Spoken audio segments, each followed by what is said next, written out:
setelah Allah berbuat baik kepadanya, tapi dia tidak membalas kebaikan Allah. Bahkan dia berkhianat kepada Allah.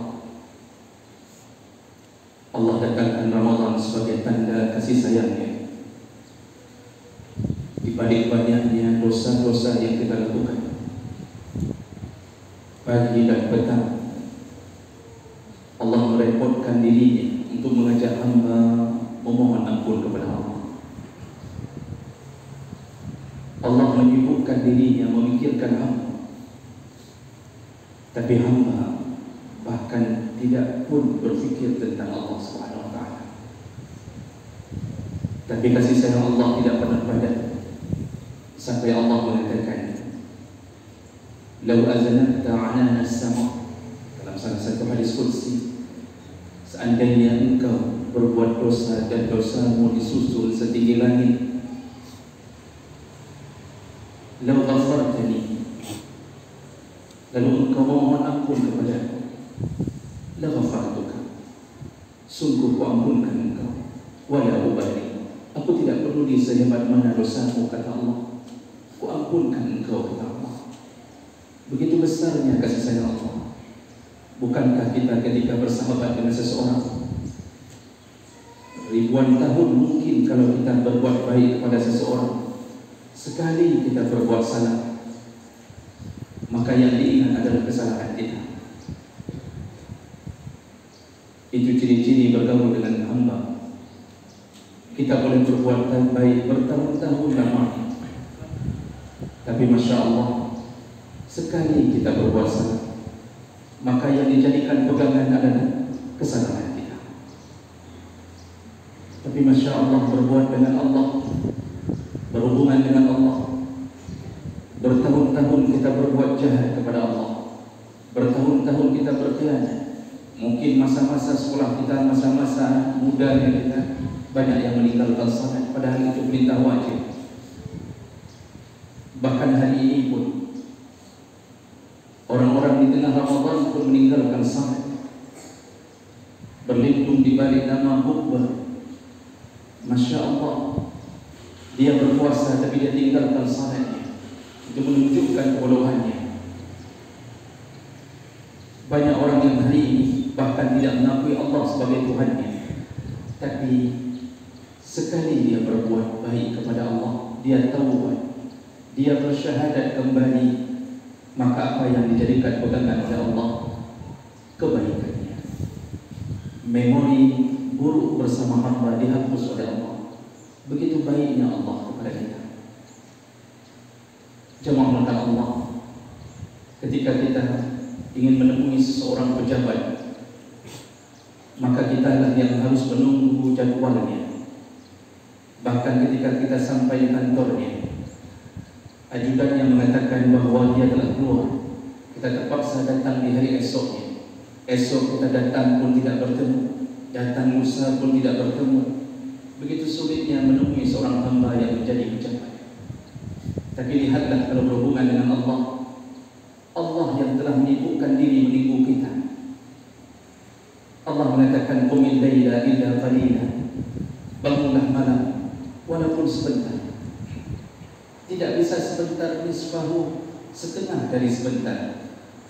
Tidak bisa setengah dari sebentar, awil usminhu qalila, setengah dari setengah, kata Allah. Allah terus standby menunggu kita. Kadang-kadang kita tidak datang subuh, ditunggu waktu zuhur. Kita tidak datang zuhur, ditunggu waktu asar. Terus ditunggu oleh Allah. Tidak datang minggu ini, Allah tunggu minggu depan. Tidak datang bulan ini, Allah tunggu bulan depan. Seakan-akan kita Allah dan Allah hamba. Begitu baiknya Allah kepada kita. Jemaah Allah Subhanahu wa taala, lihatlah apa yang kita lakukan dalam Ramadan. Kenapa tiba-tiba perut ini mampu bertahan 13 jam untuk tidak makan apapun, tidak menyentuh apapun, padahal di luar Ramadan itu tidak mungkin terjadi. Lihatlah bagaimana Allah membuat kita bisa melangkahkan kaki untuk melakukan qiyamul lail setiap malam. Siapakah yang mengizinkan itu? Allah Subhanahu wa taala. Kalau bukan karena izin Allah, sungguh kita tidak akan mampu melakukan apapun kebaikan, semua dengan izin Allah. Maka oleh karena itu, balaslah cinta Allah, yakinlah kepada semua janji Allah. Jangan merasa bahwa kelelahan kita tidak dibalas Allah. Pasti dibalas Allah. Kita ini memang dicipta dalam keadaan lelah, maka Allah berikan salah satu pelajaran dalam Ramadan, lelahlah untuk Allah, maka Allah akan balas kelelahan itu. Dan jangan ragu sedikit pun. Allah Subhanahu wa taala menyebutkan, ya ayyuhal insan innaka kadihun ila rabbika kadhan famulaqih.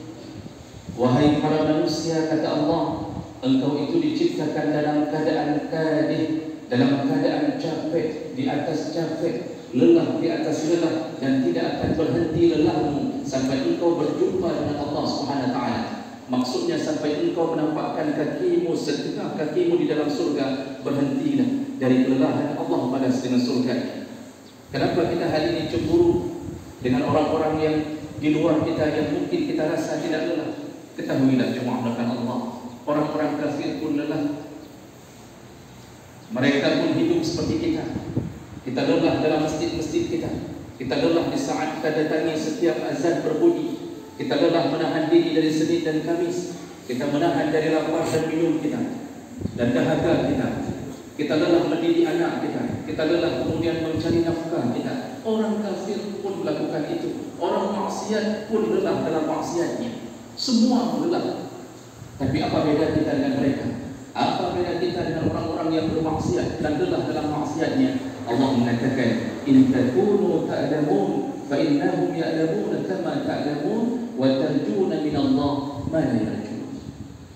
Di saat engkau menderita karena kelelahanmu, mereka pun menderita, yaitu kafir dan ahli maksiat pun menderita. Tapi bedanya engkau dengan mereka, kata Allah, wa tarjuna min Allah, engkau punya harapan sesuatu dari Allah, sedangkan mereka tidak ada harapan. Apa harapan kita? Cuma Allah, surga Allah. Allah putuskan kelelahan kita ketika kita berada di dalam surga. Maka Allah ganti semua kelelahan itu dengan kebahagiaan. Sampai-sampai disibukkan kita dengan urusan bahagia, tidak terfikirkan untuk lelah kembali, tidak sama sekali. Maka jemaah, dengan Allah, rindukanlah surga Allah. Yakinlah bahwa apa yang kita lakukan dalam Ramadan, jangan sampai ragu bahwa Allah akan membalas dengan surga-Nya.